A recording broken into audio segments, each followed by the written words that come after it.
Well, good morning, and thank you, Doug Wayne.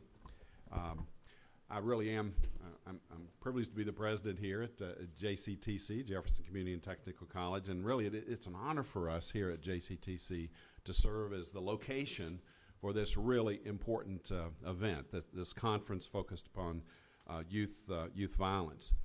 Youth violence, and you've already referred to this, it's an extraordinarily important issue in our community, and it's one that affects the lives and the futures of hundreds, thousands of young people in our community every day. It's also a very complex issue. There are many, many causes and quite a few different solutions that are often offered. But one thing is clear, and this is reflected really in the mission and the focus of this organization. Education is a positive step forward. In fact, I've been reading a little bit about your organization, Mr. Wayne, and one of the things that struck me is that in your mission statement, you say you have a moral mission to bring about a substantial reduction in violence through education.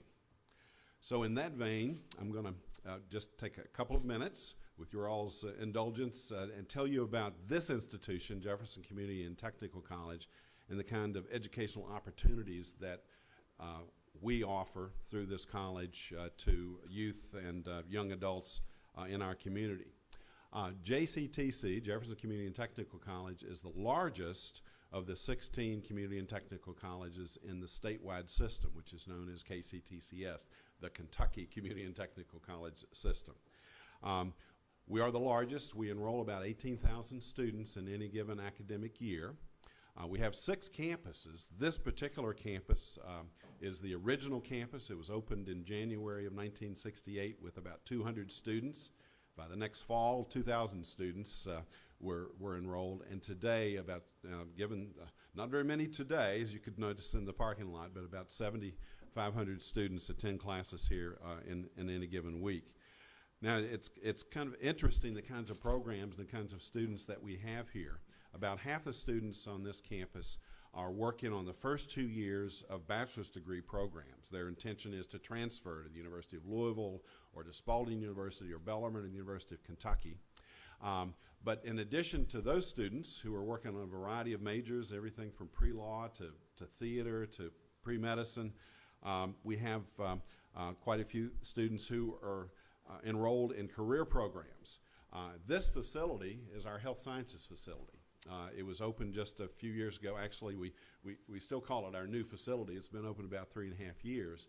And what we have here in this state-of-the-art facility is 18 different allied health, nursing, and health sciences related programs. There are programs like nursing and pharmacy technology and radiography and physical therapy assisting, clinical lab technology, health information systems, and 10 other different programs.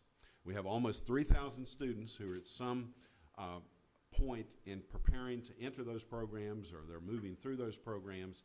And this past year we had 900 graduates, every one of whom was able to get a really good job somewhere in the healthcare community.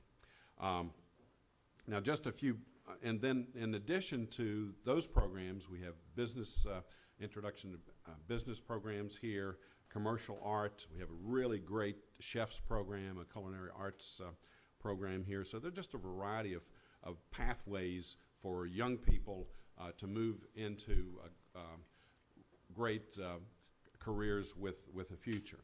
And now just about 4.5 blocks from here, we have another campus. It's at 8th and Chestnut, and it's what we call it's the campus that's home base for a lot of our technical and occupational programs.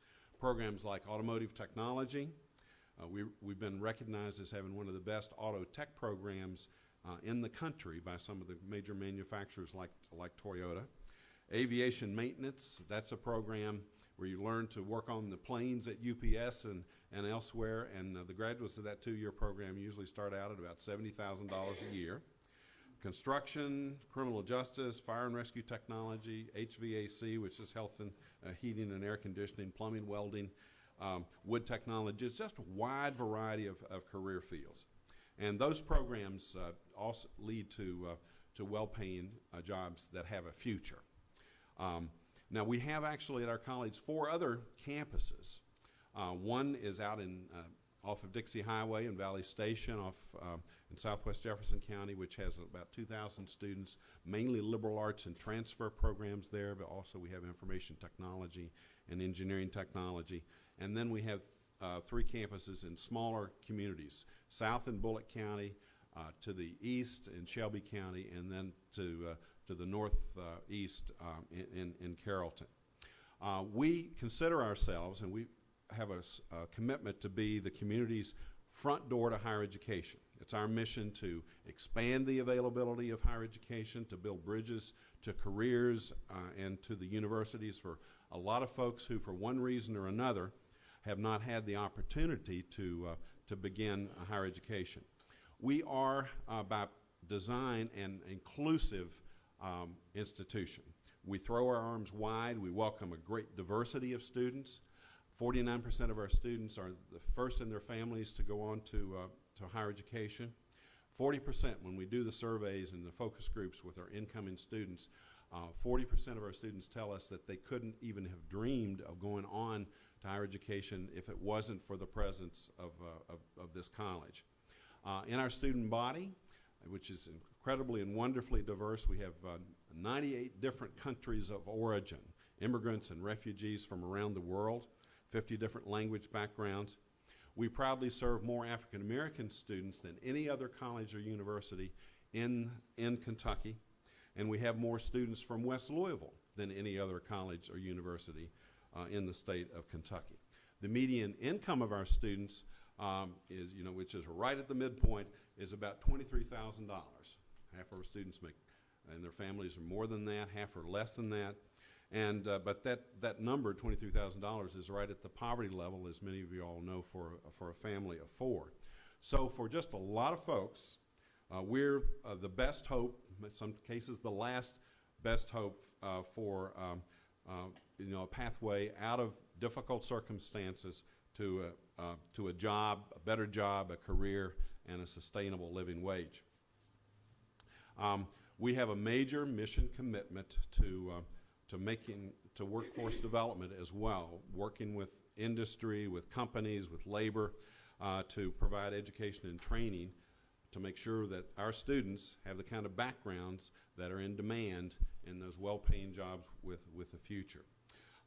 All told, we offer 300 different credentials in 70 different career areas, and so the point that I'm making, and I'm probably worn you out with making this point, is that we are a great place to seek education and training. So I know today we're all about talking about this fundamentally significant problem of youth violence. And I know that the overall goal in trying to reduce youth violence is to enable our young people to think about a future. Think about a future that we know must include education as they look beyond their present circumstances and try to build a future for themselves and their family. And so I would just say that here at Jefferson Community and Technical College, we are here for the young people of this community.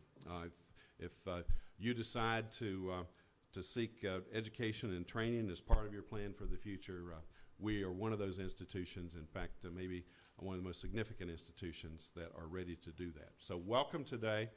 This conference is extraordinarily important, and we're honored here at Jefferson that you chose to have it here. So. I got a question.